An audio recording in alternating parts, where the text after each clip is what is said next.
Hi, everybody. I welcome you to Nonfiction Books, and we're starting this winter-spring semester with a very popular author, Erik Larson, who wrote many books that have been extremely successful. And his most recent one that we're going to talk about today, The Splendid and the Vile, is certainly one of those. It was on the bestseller list for a long, long time. This is what the guy looks like. And here's what I'd like to do this morning. I hope it's okay.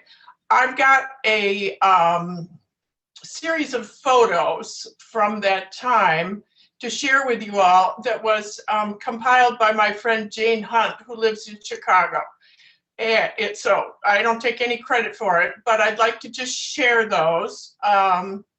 And then after that, as Kim said, we'll go into a discussion of the book, and no holds barred, whatever you want to say, good, bad, indifferent is just fine. And just unmute yourself and talk. Otherwise, it just gets too bogged down in recognizing people and so on. I did send out some just questions to pique your interest, and we may use some of those, or we may just ask questions of each other. So let's get started. Why read about Winston Churchill in the first place? Well, he is considered probably, arguably, the greatest statesman of the 20th century, and one of the greatest in all history. And I found this the most fascinating part of the book, I think, was how he managed to inspire and to lead during those war years. So next, here he is, headed to Buckingham Palace in one of the more fashionable cars of the day. In 1940, he was already 65 years old, and when the job of prime minister was offered to him, it was okay because, they thought they were going to lose. So other politicians that said, well, hey, let Winston work out the surrender and take the blame. The French are about to surrender. The Nazis are coming to invade. But as it happens, they don't. Hitler was preoccupied with divvying up Poland with Stalin, and that was just, I think, a piece of good luck. The British have their backs against the wall, but Churchill stood his ground and gave those just magnificent 1940 speeches that moved the nation and gave the British the magic they needed to hang in there. The stakes were unimaginably high. So we should be, I think, grateful that Churchill took the reins at just the right time. Next. London, as you all know from reading the book, was hit repeatedly by these bombs. And can you imagine attaching a whistle to a bomb to make it even more frightening to people? That just sort of gave me the willies. Next. Here on the right, you'll see Churchill inspecting some of the damage. And it's what makes us going through hard times, sort of like, as you and I all know, the hard times we're going through now. What makes us, stick with it? In 1941, the Germans dropped a bomb directly on the House of Commons. It was a direct hit that destroyed the roof and the chamber, and a fire started and took everything. The House of Commons was destroyed. Next. The morning after, Churchill shows up, and in this picture, which was taken by Life magazine, he's standing there in the rubble of the House of Commons, and you can see can't see it, but the photographer reported that tears were running down his cheeks. He first walked into that room in, if you can believe this, 1901. So he had 40 years of experience in that room, but it defines what he believed in. He does not give up, and although this may look like a give up moment, it wasn't. Right after the photograph was snapped, he turned and he said, and you can see it right there, "We shall rebuild exactly as it was." And that was his character. That was what was inside him. England was bombed and bombed relentlessly, month after month. And he keeps to his word of rebuilding. Where does that kind of resiliency come from? Where wouldn't it? It's part of the mystery that I think unravels as we read the book. Next. Sorry, next. There he is. In 1878, you get some feeling of, I think, it looks like to me, supreme confidence at a very young age. He was, in fact, the grandson of a duke. His ancestors had given great service to the empire, which we can talk about later. So no wonder he had this attitude. Next. This is where he was born. Blenheim Palace is out of London a ways. It is the home of the Duke of Marlborough and was given to one of his ancestors, a previous duke. The land was given by the king as a reward for a military victory, and it takes all year to wash all the windows. This palace, Blenheim Palace, is so big, and so it just they start on one window, and when they get around to finishing, it's time to start again. Churchill said at one time, "History was ever at my elbow," and so I think with this sort of ancestry, you see why. Next. His mother was a stunning beauty. Jenny Churchill was actually American. She was described when she walked into the room as looking like a wild panther let loose. She had black hair, dark eyes. She had a tattoo of a snake on her wrist that she hid with bracelets. But she was not. She was like those mothers of the time who had nannies. I mean, she was not a mothering person to Winston. And I would say that probably he and Roosevelt, in many ways, had they were mama's boys, and yet they were raised by nannies, and they came from the highest echelons of society. Anyway, this is his mother, Jenny. Next. Picture of young Winston. He actually stuttered like the king. He practiced speaking in front of a mirror. He practiced saying, "The Spanish ships I shall not see," over and over, and he got it better controlled. He was unfortunately a poor student. He was not accepted at Cambridge or Oxford, and so he joined the army and he became a journalist.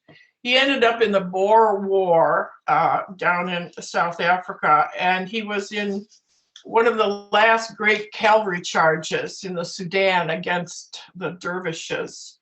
One of his friends got hit by a dervish saber and it cut his wrist, so it's like dangling.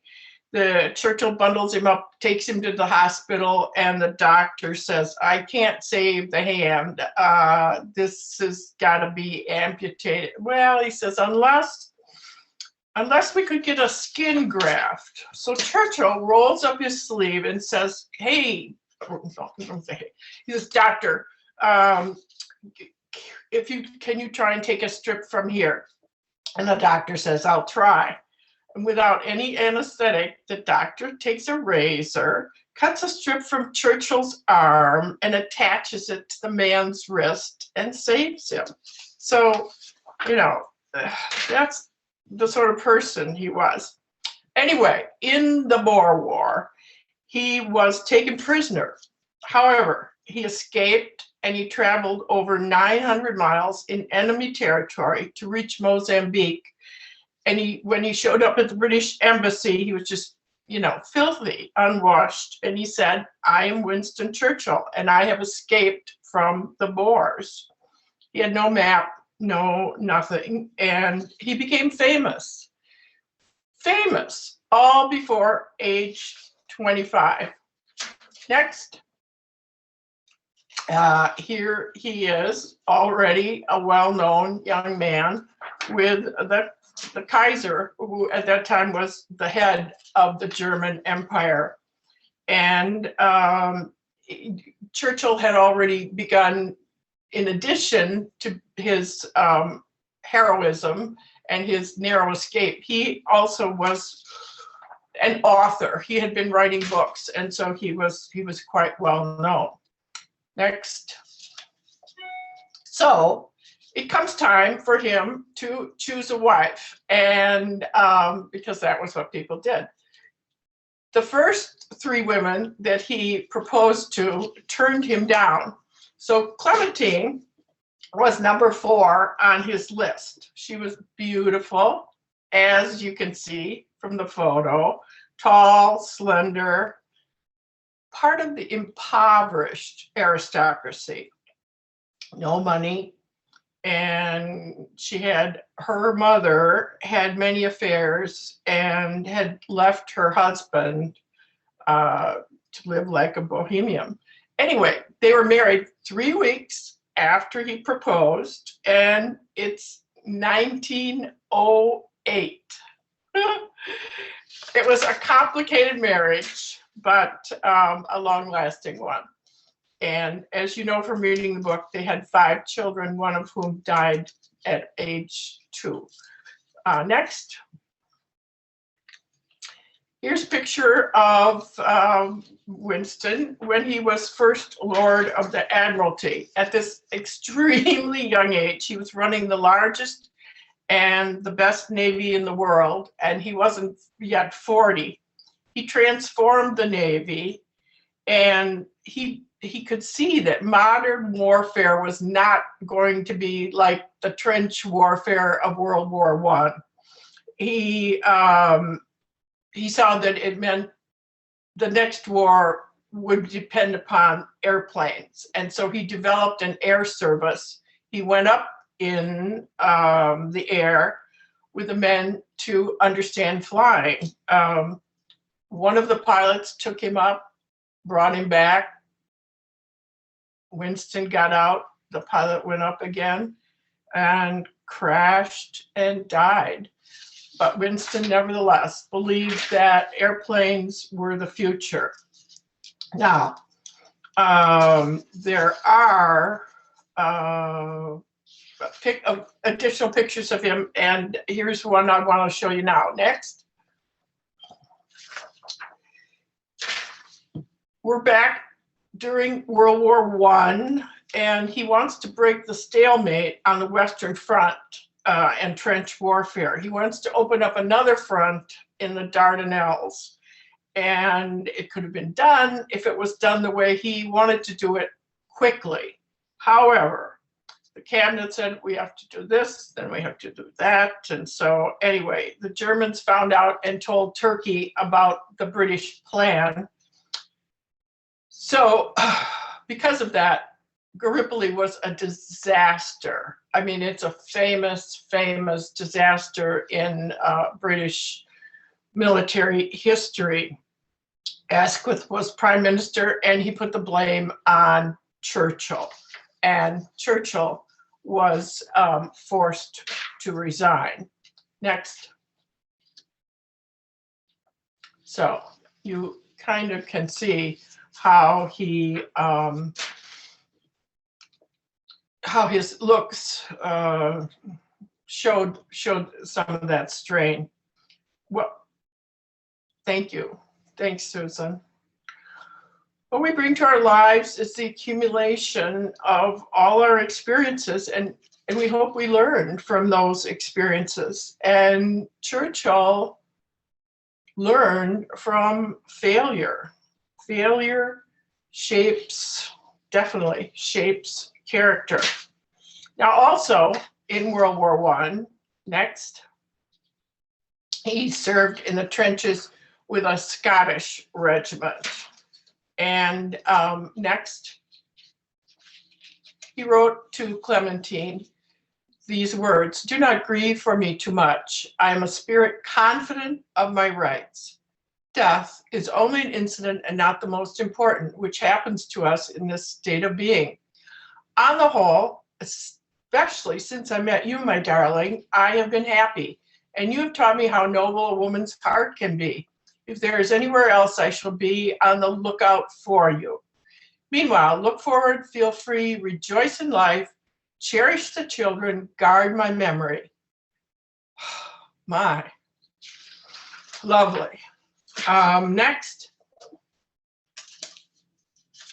After World War II, he wrote the history of it and received the Nobel Prize for Literature in 1953. Oh my gosh, you guys, I have to confess, I had these books on my shelf. I carried them around for, I think, 20 years, and I'm so embarrassed to tell you I never read them. So now I'm determined. I'm going to go back and see if I can look them up and reread them. Next. This is, I think, a lovely picture of Winston Churchill. Next. This is probably one of the most famous pictures of Winston Churchill, taken by Yusuf Karsh in 1931. Perhaps the reason he looks like that is that the photographer had just taken away his cigar. Next. Well, we know that. He gave the most inspiring speeches ever. Next. On June 4th, 1940, he said, "We shall defend our island whatever the cost may be. We shall fight on the beaches. We shall fight on the landing grounds. We shall fight in the fields and in the streets. We shall fight in the hills. We shall never surrender." Next. Oh, I don't know. I don't want to read all this to you, but it is his famous remark about falling into the abyss of a new dark age. And I believe that this too is in the book. Next.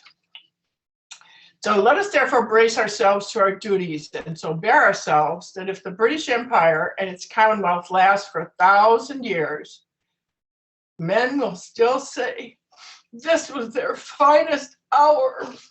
I'm sorry. I know that Winston teared up sometimes, and sometimes I do too. Anyway, next. Here's a picture of his lovely wife, Clementine, visiting air raid shelters. Next. And this is Chequers. This is the house that was the official residence of the Prime Minister for weekends.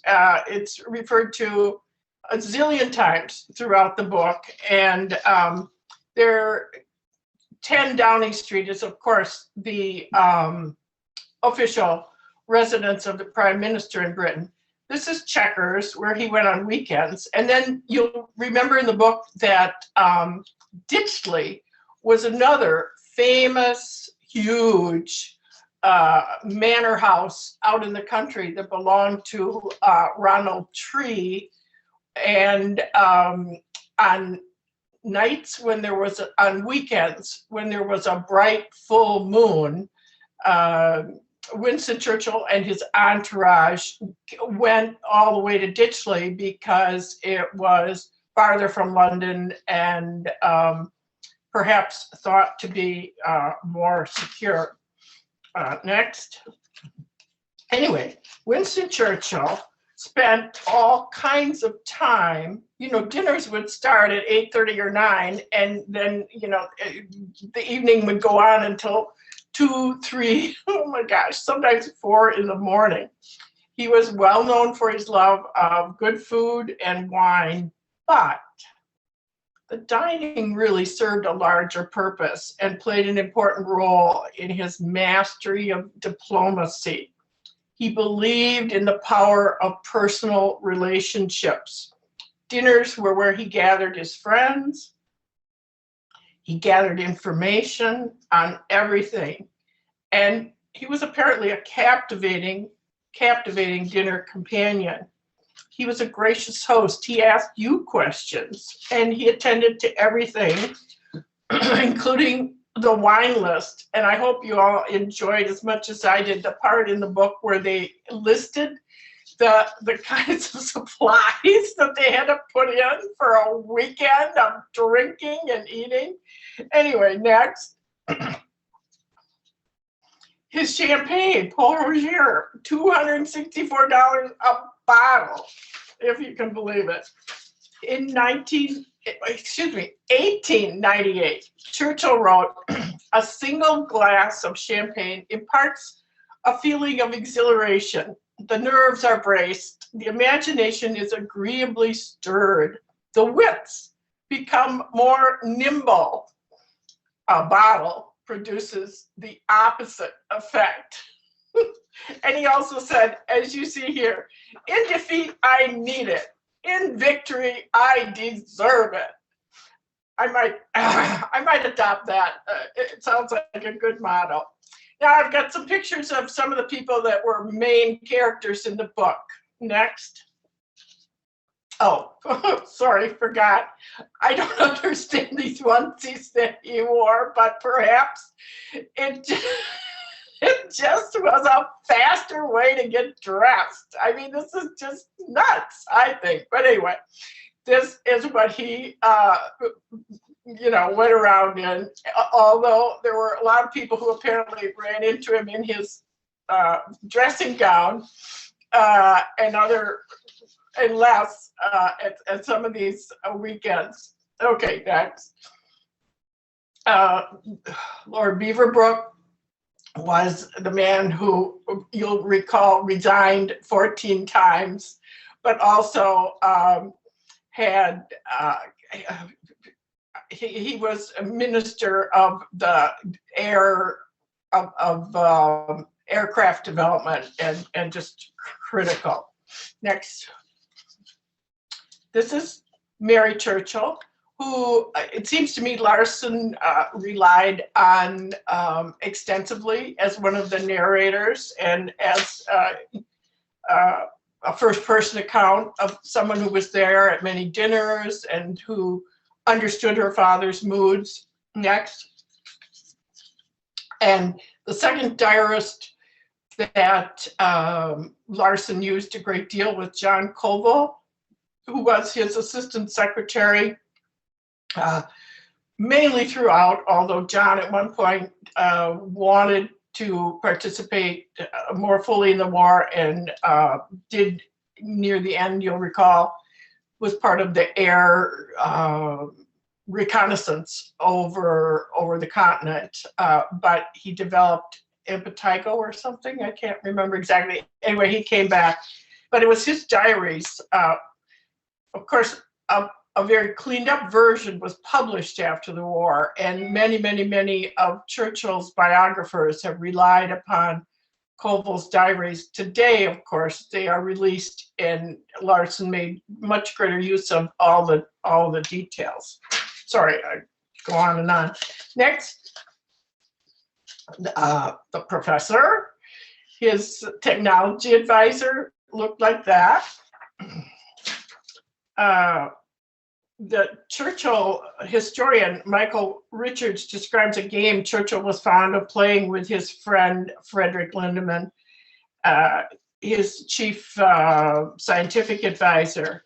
And Churchill would say, "Prof, pray calculate the total quantity of champagne, wine, and spirits I have consumed thus far in my life, and tell us how much of this room it would fill." Lindemann would pull out his slide rule, pretend to make calculations, and announce something along the lines of, "I'm sorry, Winston, it would only reach to our ankles." And Churchill would sigh, and he would say, "So much to do, so little time remains."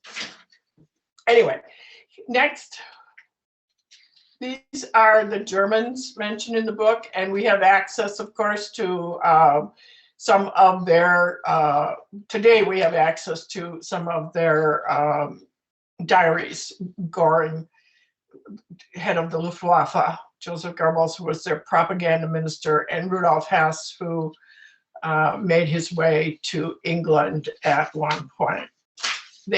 Next, the other German mentioned quite prominently was one of their Air Force aces, Adolf Galland, very successful Luftwaffe pilot.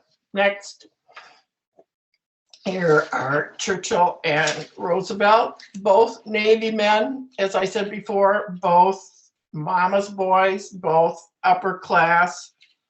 Only thing Churchill didn't like, he did not like Roosevelt's martinis. He would pour them into a plant or get rid of them in some way. Okay, next. This is Churchill and Clementine.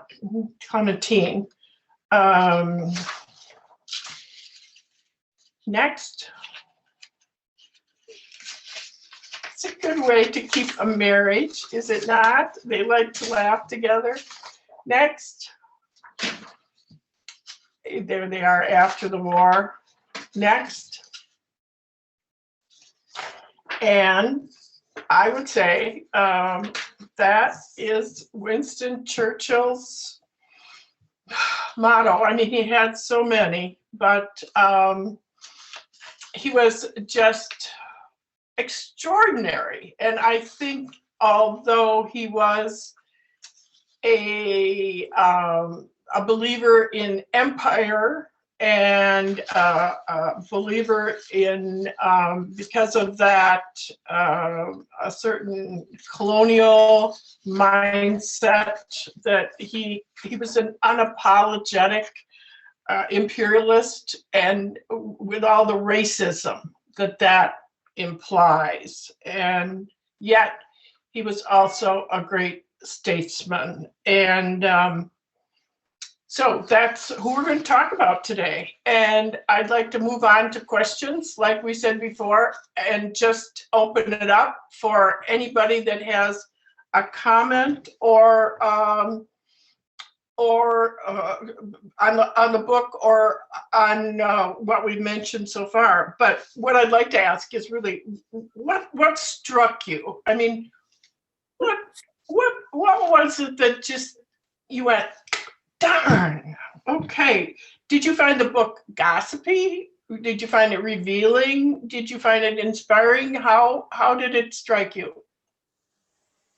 Well, I think, Diana, and I thank you for the introduction. Fabulous introduction. Thank you so much. You're welcome. I mean, his pink underwear. I mean, I think there's been enough.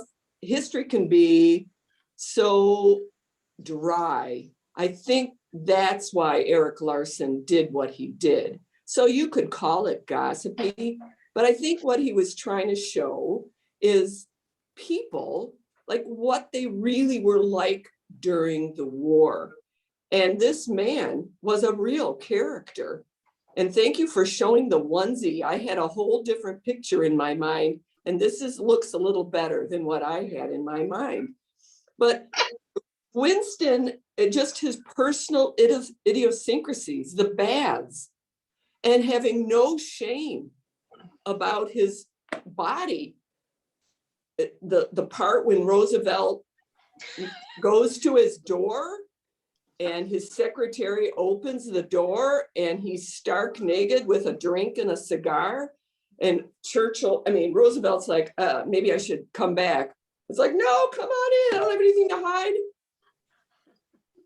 So that was my favorite part. He was a real character. When in all of Larson's books, he likes to weave together a number of stories. He tries, and I think in this one he actually tried to divide it into. There was the Churchill story and the political war story.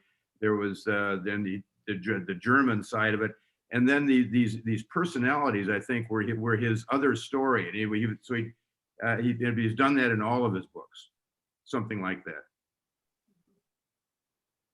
Excuse me, what really struck me was, as well as Churchill's story, was the courage and fortitude of the British people during the Blitz. I cannot even conceive of the idea of going through that every day. I mean, the trauma of searching for bodies, not knowing if your house was going to be spared, the resilience, putting up with all of the scarcity of food and necessary things for life. It was just an incredible story of people pulling together. And his use of John Colville and Mary Churchill, even though they were, not street cleaners in the sense of ordinary people, but the fact that they were the common thread throughout the book gave, I think, a tangible opportunity to really feel the impact in ordinary people's lives. And that was wonderful.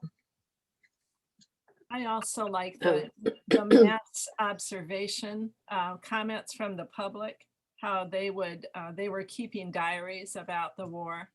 And that was very interesting. And Churchill was very eccentric, wasn't he?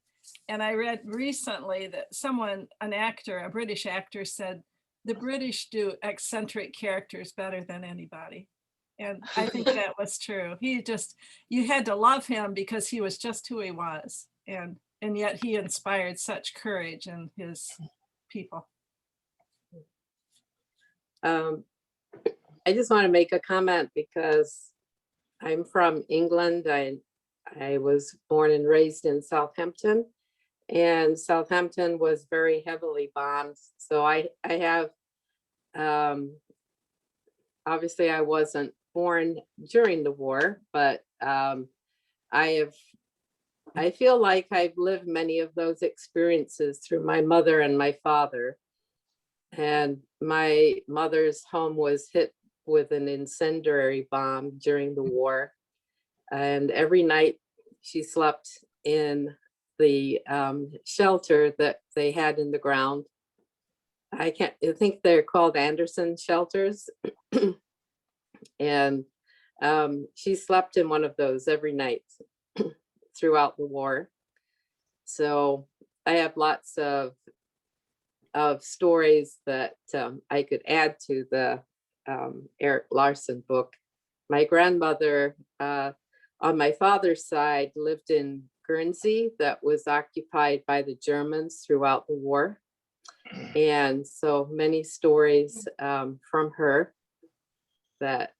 So for me, this book helped me even more understand their experience and what it was like. It was nice I thought it was great to kind of hear that behind the scenes kinds of information that kind of makes Winston Churchill tick, and what just brings a humanity to him, and not just the statesman look that that most of the time we get. Kind of gives you that inside what he was like as a person, with all the eccentricities that he had. Do you remember or recall at all a specific comment about Winston Churchill that any of your relatives might have said? Yeah, actually, I mean, I grew up as Winston Churchill was, a true hero of the war. And without him, I don't think that they would have made it through. I really don't. I mean, I know that he's not a perfect person, but he was the right person at the right time. Yeah. During the war for England.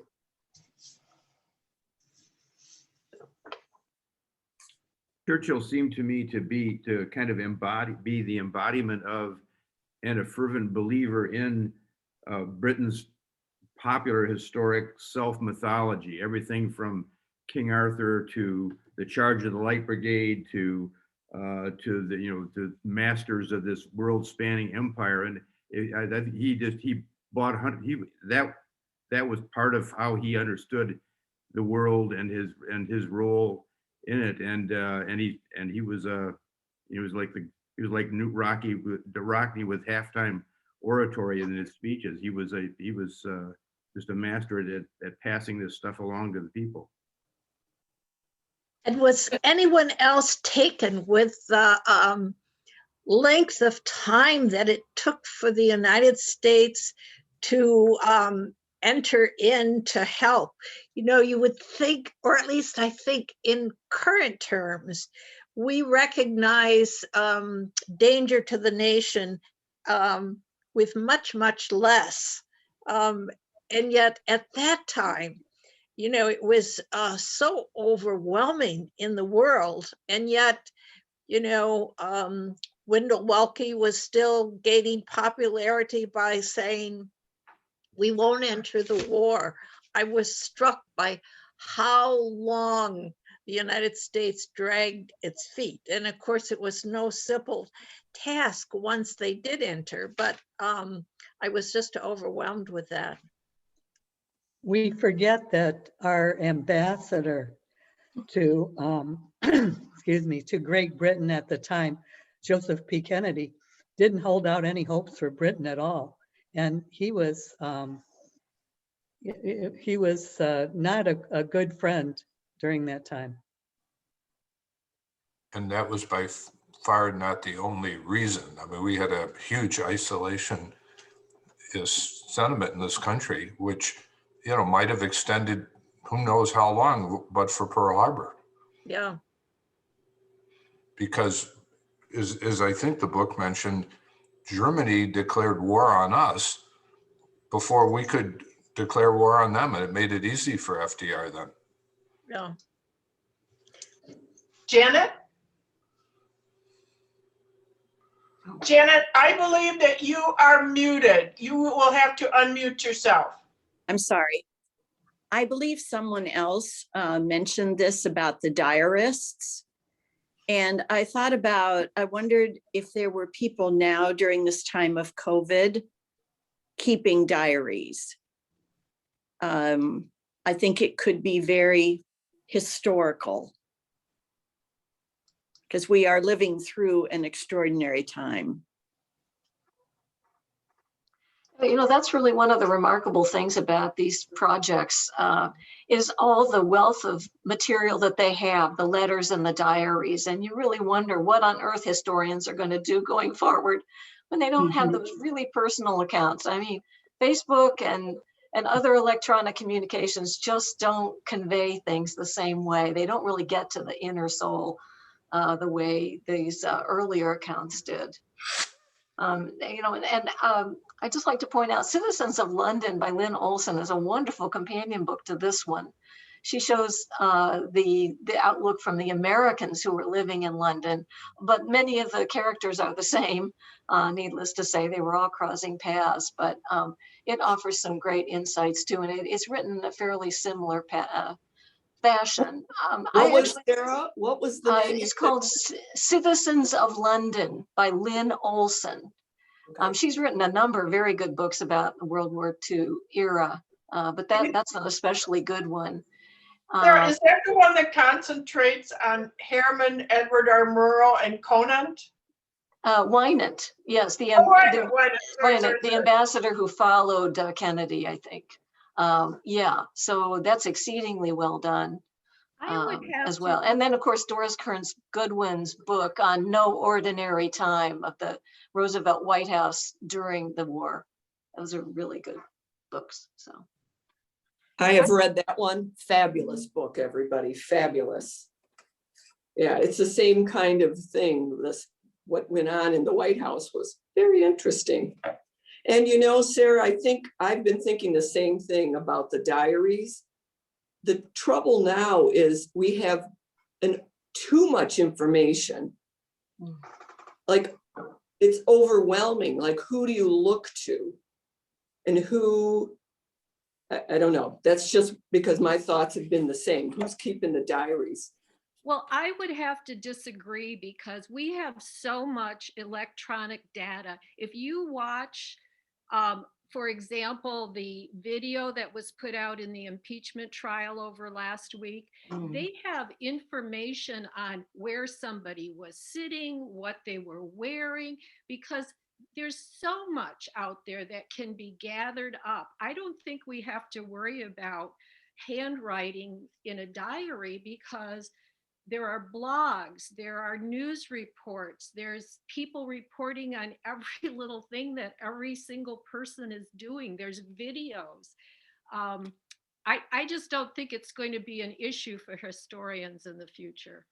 Well, I mean, I agree, Deborah, but what I was trying to say, it's like almost overwhelming information. It's like when we go into the grocery store, instead of like having 3 choices of toothpaste, there's like so many and it keeps changing so quickly. It's almost overwhelming for the human mind, but there will be people that sift through that. They'll have many more sources. I also think that things are different today. The diaries are a reflection of people's thoughts and souls. And what we can glean from just the videos and the audios of social media is different from people's opinions and well thought out ideas and experiences. And I'm afraid we're missing that. Yeah, I actually kept diaries or journals for about 10 years, but they were so personal that about 3 or 4 years ago, I destroyed them all because I did not want anyone reading them afterwards. And it was after divorce and whatever, a new life. And anyway, they would have been interesting, but I didn't really want to share them. So I'm not sure. My grandmother kept a diary every day of her life. I mean, it was interesting. But sometimes it was just what the weather was, or gathering for people's birthdays or whatever. It wasn't too much on the political realms, but she did write every day, and you know, but they weren't the sort of thing that you were really a window into her soul at all. It was just kind of almost like an almanac, I think, in that respect. We read, I think the Citizens of the World always talked about the relationships of the news reporters and the Churchill girls or women.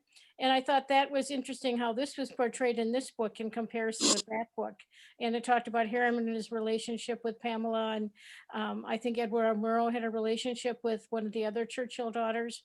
And also with Pamela. Oh, with Pamela also? Yeah, okay. Yes. Anyway, that was a really interesting book just about what was happening during that period of time. And I think Larson's other book, about the ambassador to Germany, that was a fluke in the Garden of the Beasts, I think it is. Do you remember, Diana? I don't remember about the German German in Well, he was that an book. American ambassador to Germany, and he was chosen. They were picking two people, and they thought they had one person that was somebody else, and he was a university professor or someone. But he was really insightful. But what was happening there? But the Americans didn't want to listen to it. It was interesting. I think it was in the Garden of the Beast that Larson book. correct. That That's was really a very interesting book too, about how we didn't want to hear really what was going on in Germany and the changes and the political changes in the 30s.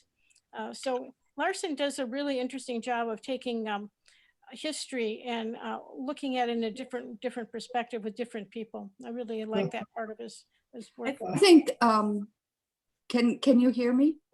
Yes, go ahead, please. Okay.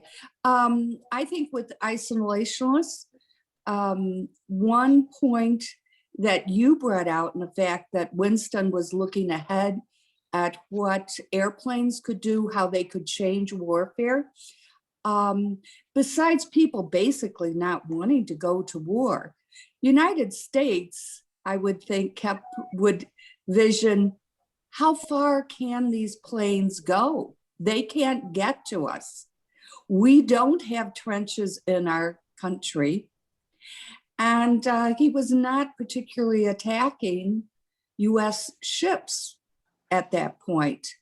So, it's their problem.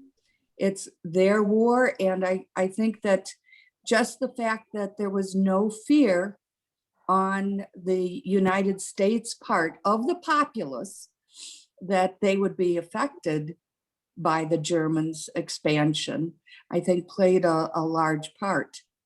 My other comment with what life was like in England, I've found the British TV to be just a wealth of information these past couple of years of what life was like during World War II, and some minute details. And I mean, not just London, but outside of London.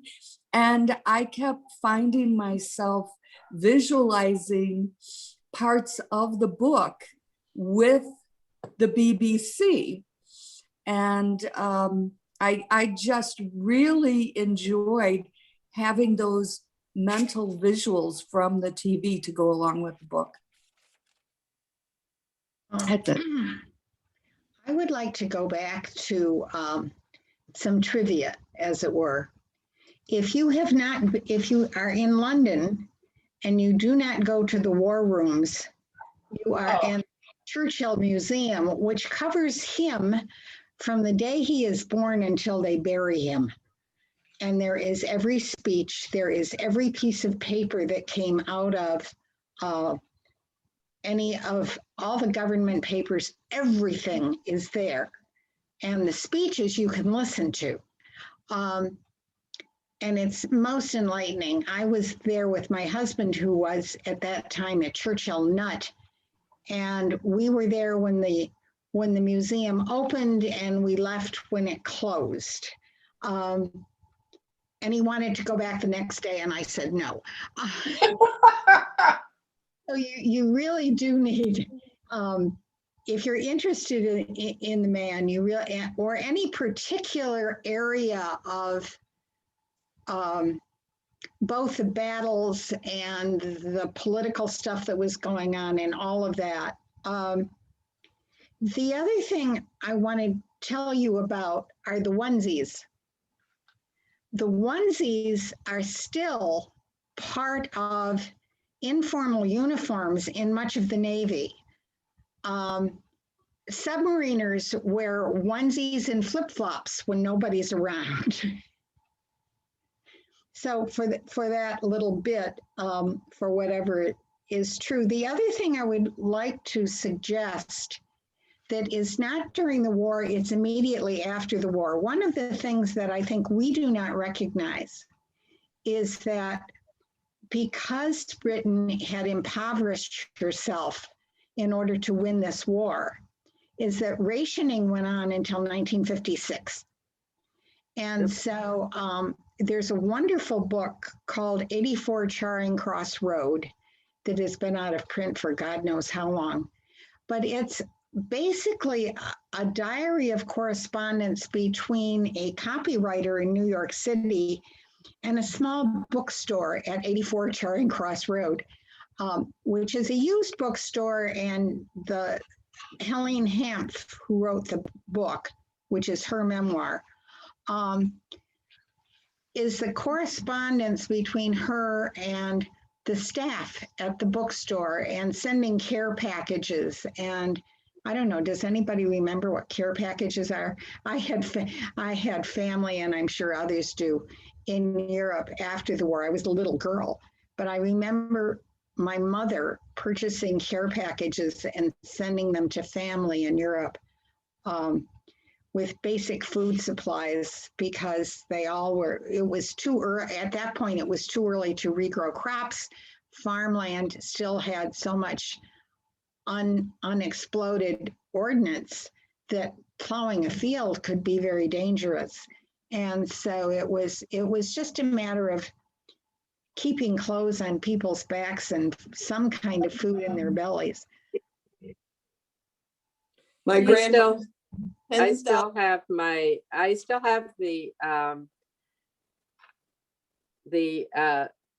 oh gosh, the rationing book with my name on it. Oh my goodness. Well, Well, I would like to echo Barb's urging, whenever COVID is over and we all get to travel again. I think that the Churchill war rooms will stay in my memory as, the highlight of London for a long, long, long time. I mean, they're little warrens, little, I mean, the spaces are just teeny and crushed in there, and the whole war was run from a space the size of a condo. I mean, it's just it's mind-boggling.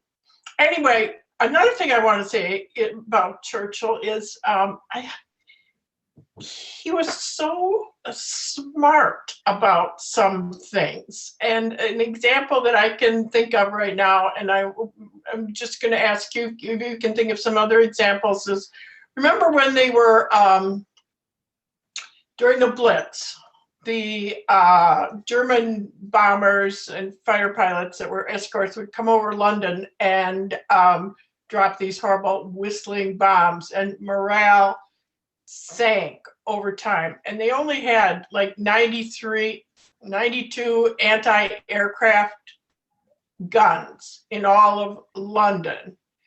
And they couldn't see where they were shooting at night anyway, because I don't know, maybe they didn't have tracer bullets or something. So Winston Churchill ordered that a whole lot more anti-aircraft guns, artillery, be brought into London. And he also ordered that they fire no matter what. I mean, if they couldn't see where they were shooting, they just shot anyway.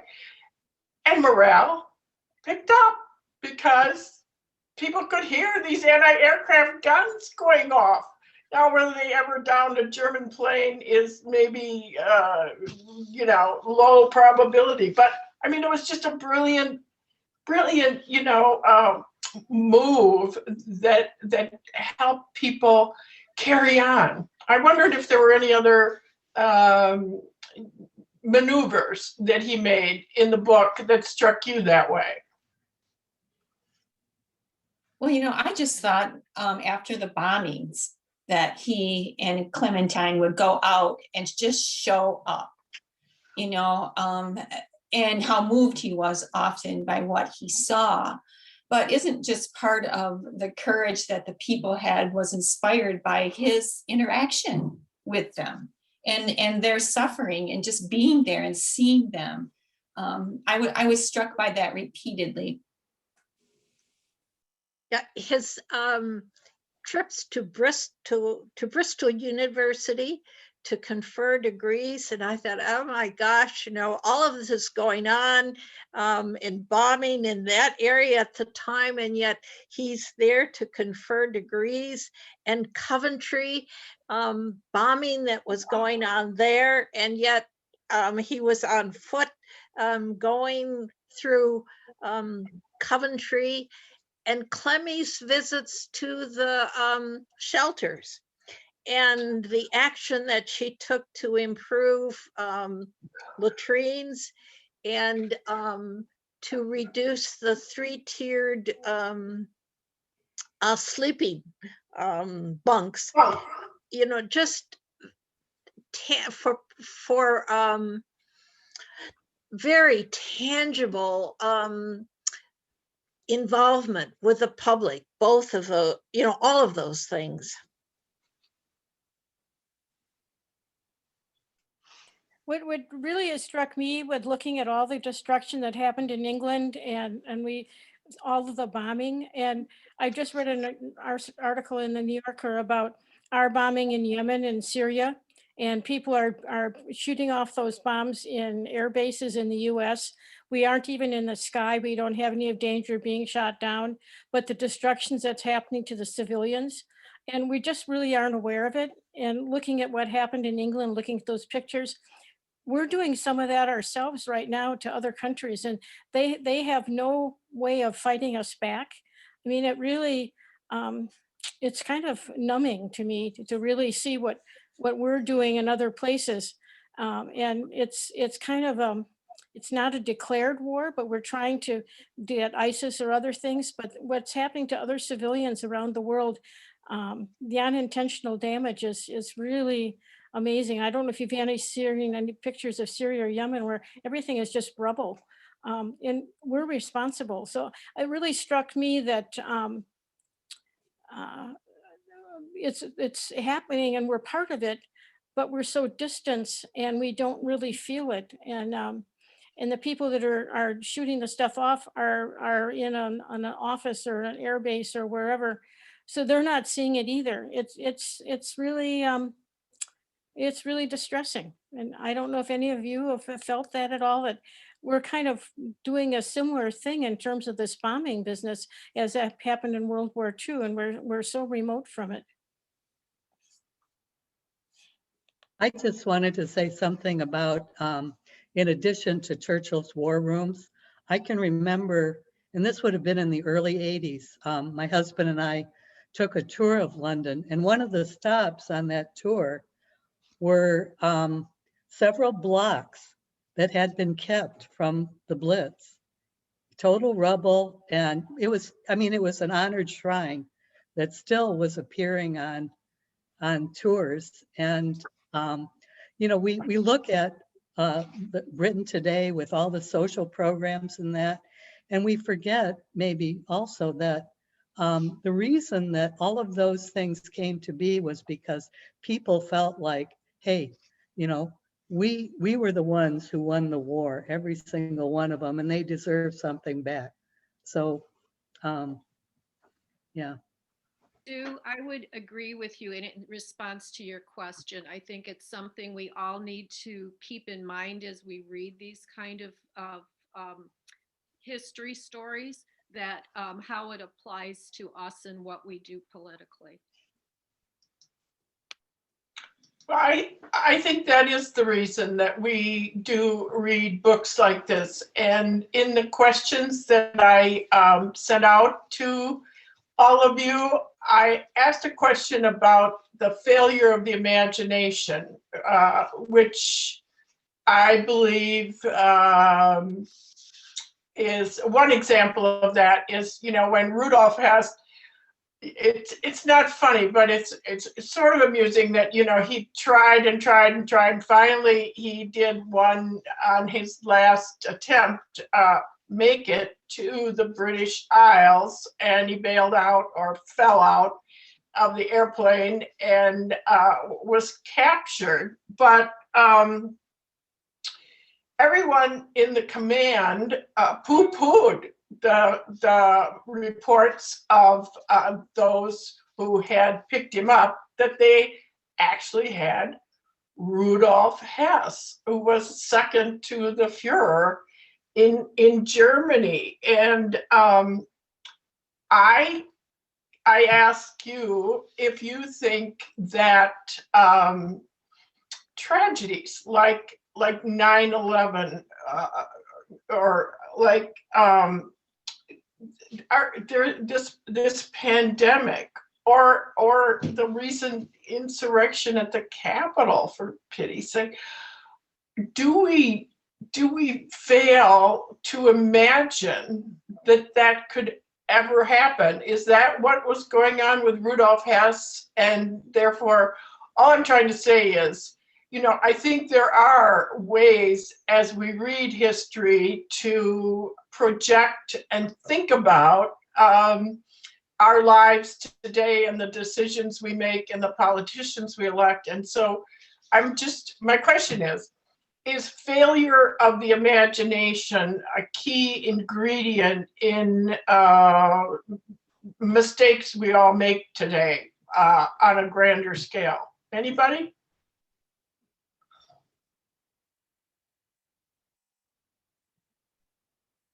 Yeah, I think that's clearly true in some of the examples you cited. The police at the Capitol were not prepared for what they encountered on January 6th. The Bush administration in 2001 wasn't prepared for 9/11, even though there had been some warning signs that maybe different people might have picked up on, I guess. And certainly I'm not sure we could have prevented the pandemic, but we could have addressed it better. I think pretty clearly, although it's very challenging for a lot of countries. But I'm not sure how that really ties, I guess, to Rudolf Hess's abortive flight, because I found that to be a very bizarre, thing. I mean, you can't say he didn't have imagination, but he was kind of crazy, really, to think he's going to go over there and get Churchill to surrender. I mean, wasn't that the purpose of it? I mean, it's crazy. Yeah. He didn't know much about Churchill. It was clear. So that's no, I was just saying they failed to recognize him as who he was, and that was the failure. Yes. Okay. That's fair. I get that. Yeah.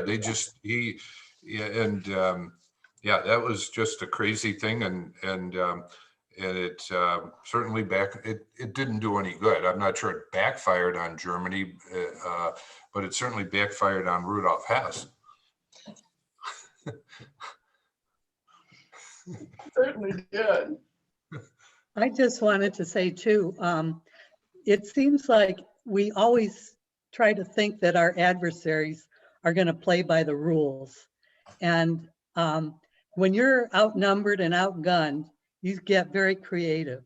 And that's, it's like we were always trying to catch up with what somebody can come up with, who's a lone bomber or something like that. We still try to fight conventional wars when they're not really the norm. I was struck in this book about how they had to just think on the fly because they were being so outgunned by the Germans. And then they didn't have the capacity to fly at night the way the Germans did. But it led to technologies. And I think that mine fiasco the professor had was an attempt to do something, when you're trying things, you fail. And that was a failure, but it reminded me of what we're going through now with how scientists are trying to help us fight the virus, and they're having to do things right now to make a vaccine, or and you think through World War II, how much they had to do with radar and of course the atomic bomb then, but all that was going on to try to end war. And it was done in a short period of time.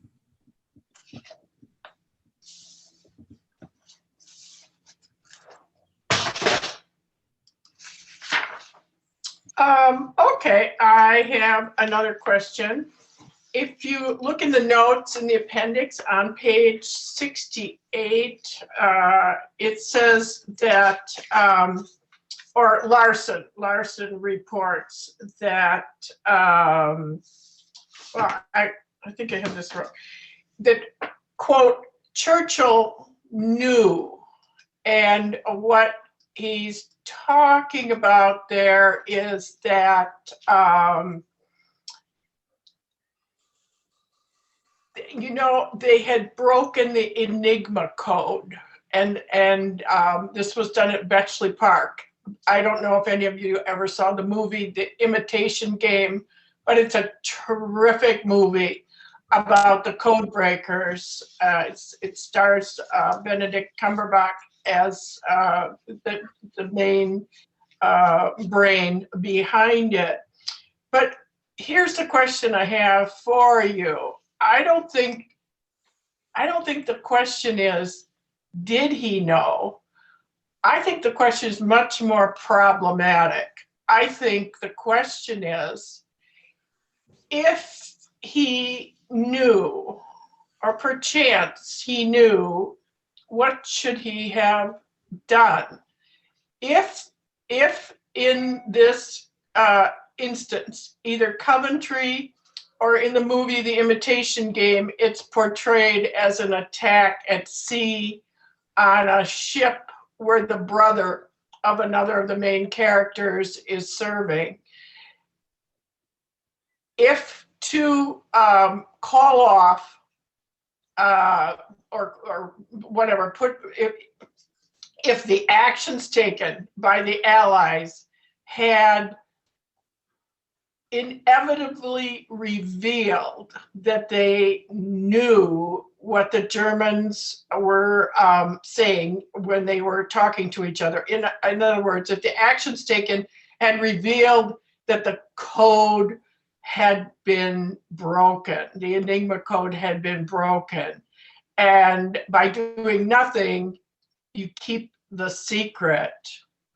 What is the moral? And I don't know the answer to this. I don't know. I'm just saying, what would you do? Churchill apparently believed that keeping the cracking of the Enigma code secret was most important.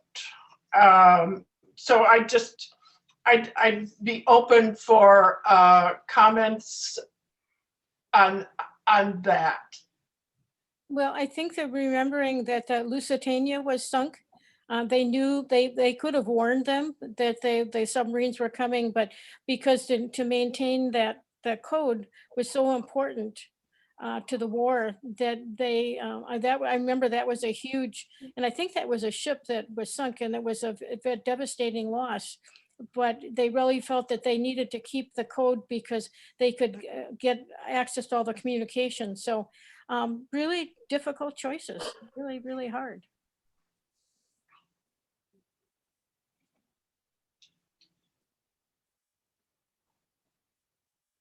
That sort of decision must weigh on the minds of leaders really for their lives, to think of the results of that decision. And as an aside, I think that my visit to Coventry was one of the most moving places I've ever visited, as an example of the spirit of the British people, because the ruins of the old cathedral have remained there. The walls are still there. And then right next to it, actually almost across, is the beautiful new cathedral that was it's a very modern cathedral that was partly funded by the German people. It's a very moving place. When were you there, Anne? Oh, in the late 70s. I was there about that same in the 70s as well. And I agree with Anne wholeheartedly. That just absolutely astonished me. You just get a completely different understanding of what war does to people from that kind of place.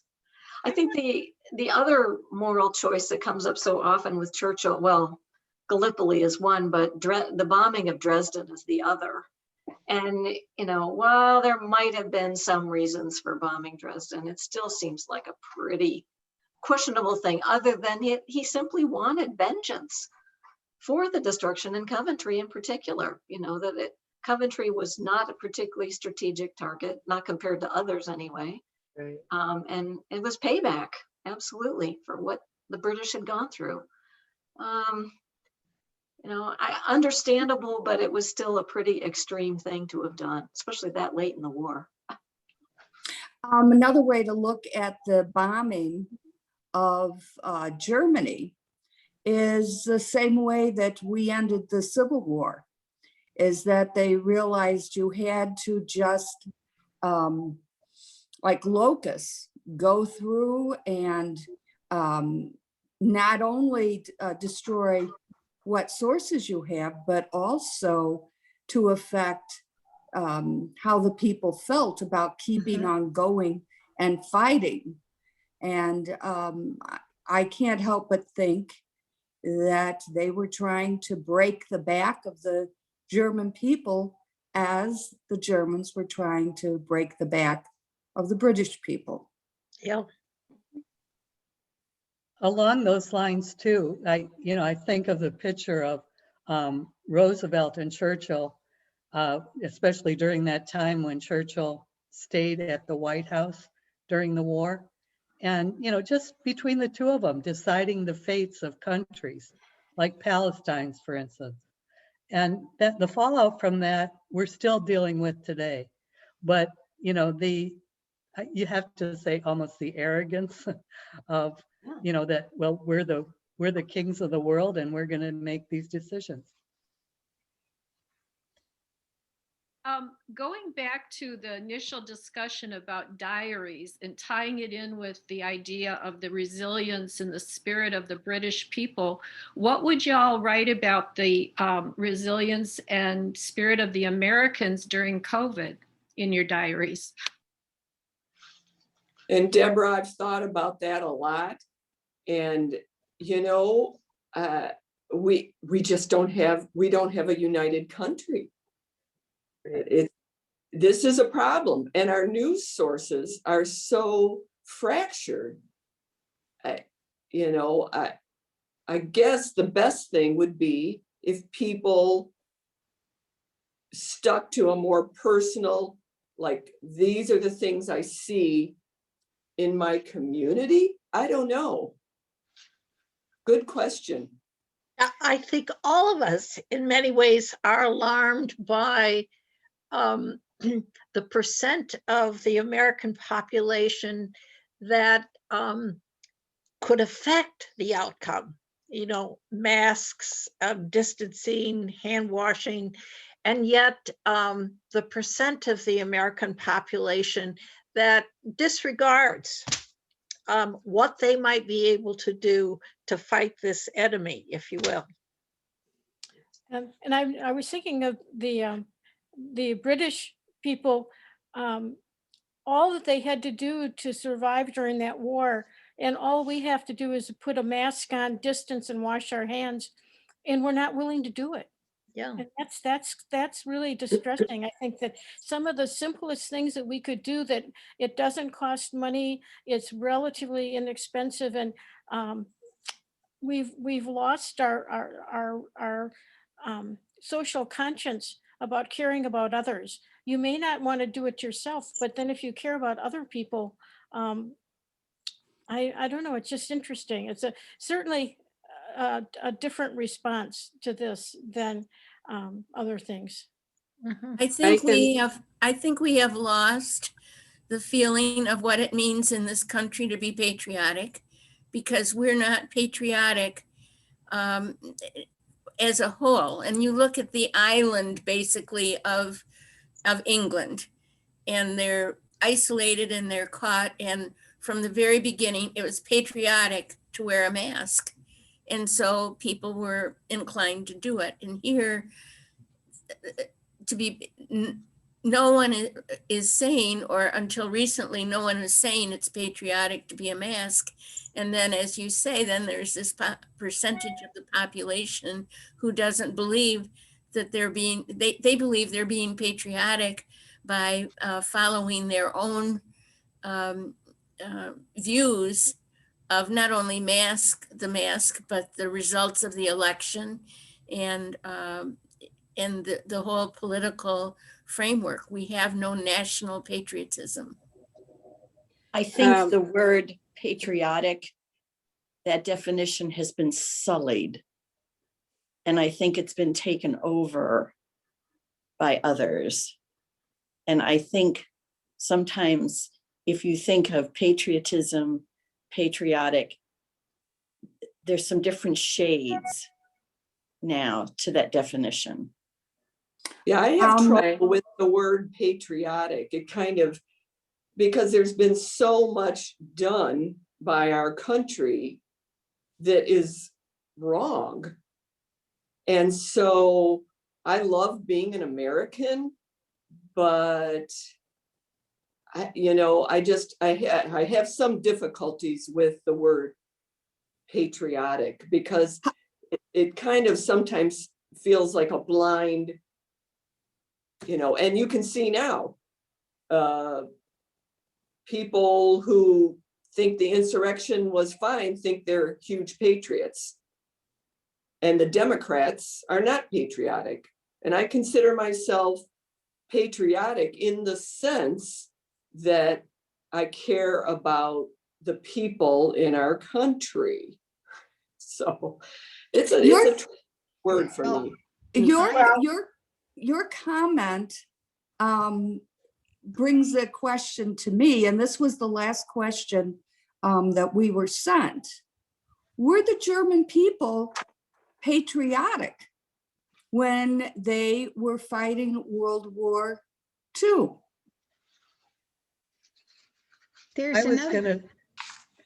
I was gonna say that a lot of harm has been done under the banner of nationalism in a lot of countries.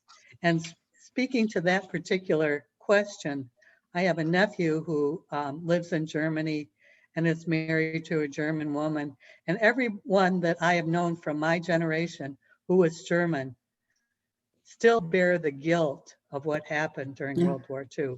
So they're not proud of their parents, for instance, and how they behaved. And they have enacted laws to actually try to protect and ensure that those kinds of things don't happen again. Well, part of the problem now is that we are dealing with a new kind of communication, and we haven't learned how to live with it. We haven't learned how to live with Instagram and Facebook and whoever. And so it's a new way of communicating, and developing the kinds of universal attitudes that we grew up with is harder and harder, and we really haven't learned how to do it. I used to teach critical thinking to adults, and I could take 3 daily newspapers and the lead story of the 3 network news programs and put them back to back and take a look at those. And why choices might have been made for what were the front pages and the lead stories. Well, you can't do that anymore. And so we have a very fractured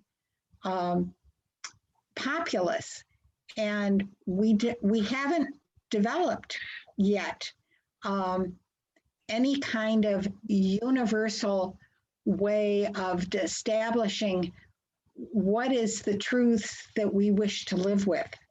And until we can do that, this kind of fractured turn God knows what into a political decision rather than a fact is going to be with us.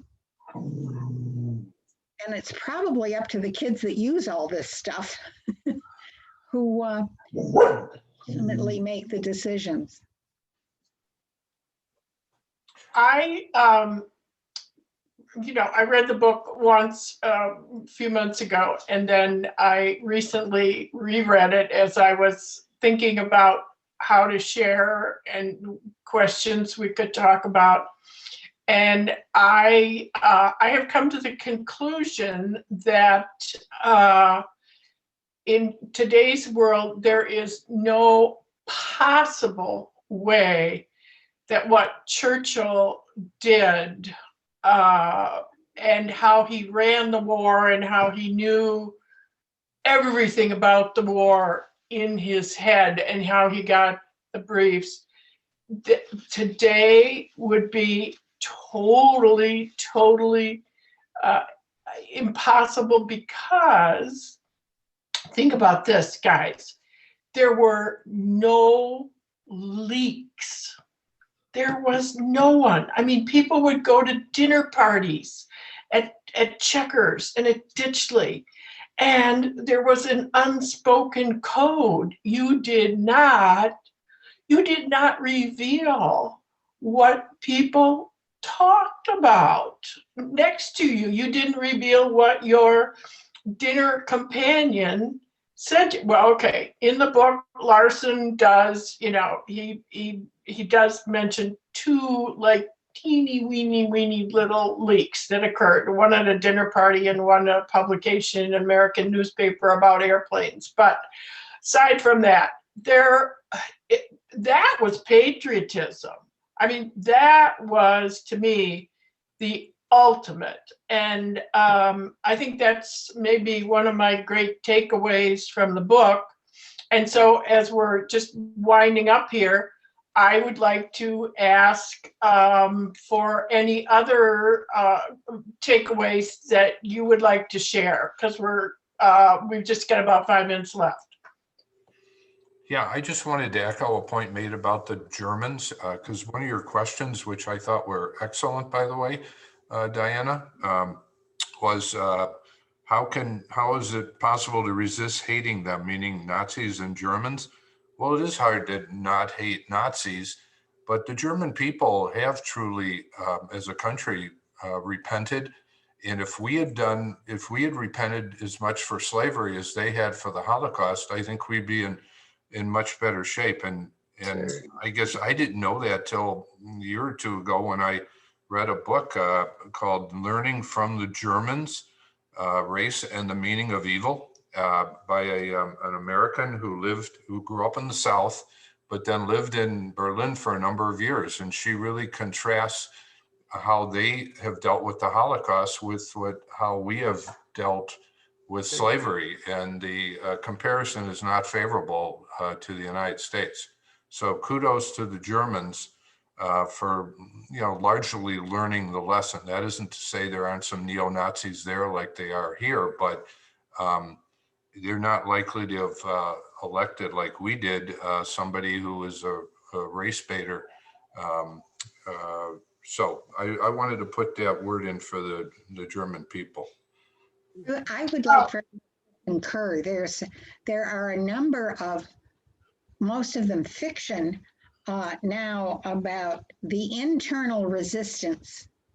And many years ago, before the wall fell, I was in Czechoslovakia, and there were a number of Russia. There was the anniversary of the October Revolution was there, and all of these Soviet Union flags, were in windows and all of that sort of thing. And I said to a companion who had relatives in Prague, and I said, "What is that?" And he said, "You have no idea what those people think in their kitchens, because their neighbors will notice if they don't put out the Soviet flag." So I think we have to be careful when there are, certainly here, for instance, any number of people who, as we have spoken about, have different ideas about what is patriotic and what isn't. And when there's a draft, and when you are expected to tell people what your neighbors are doing, and if you don't, you are likely to be arrested, sometimes the choices become, do I take care of the kids and make sure they're safe, or do I keep my mouth shut? And I think we have to remember that any number of people were in that sort of situation.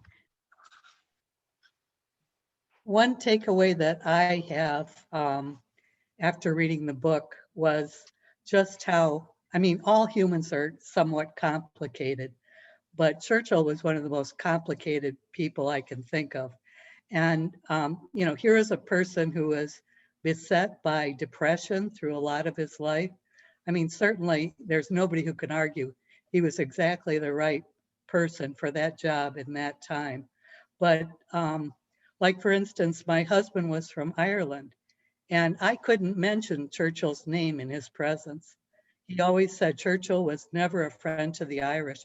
He was the one that in 1920 sent the Black and Tans loose in Ireland to squash the Republican movement there, and actively fought against having a separate parliament. So he was complicated. Well, ladies and gentlemen, I just cannot thank you enough for participating. Everybody did, and it made it just so much more interesting. I truly want to thank you. Let me just say, we did actually, I can't remember what year it was. We read Learning from the Germans, and we discussed it in nonfiction books. So come every month. Next month, Tom's going to lead us in Cast, which is it's on the book list and has been for weeks and weeks and weeks and weeks. So that will be in March, and then in April, Marshall will lead us in this book about the East India Company. So we'll again be learning about earlier history of Britain, called The Corporation That Changed the World. And I would particularly like to thank Susan for helping me with the PowerPoint. Thank you so much. And thank you all for coming today. Thank you, Diana. Diana. Thank you. Randall Miller from the Social Sciences Committee, I know, is working and talking with Mark Baer, who's a retired professor from Hope of British History, on planning a class on Winston Churchill. So maybe summer or fall we'll have that. Yeah, so that could be good follow-up. But thanks, everybody. Thank you. Thank you. Have a great day. Great day.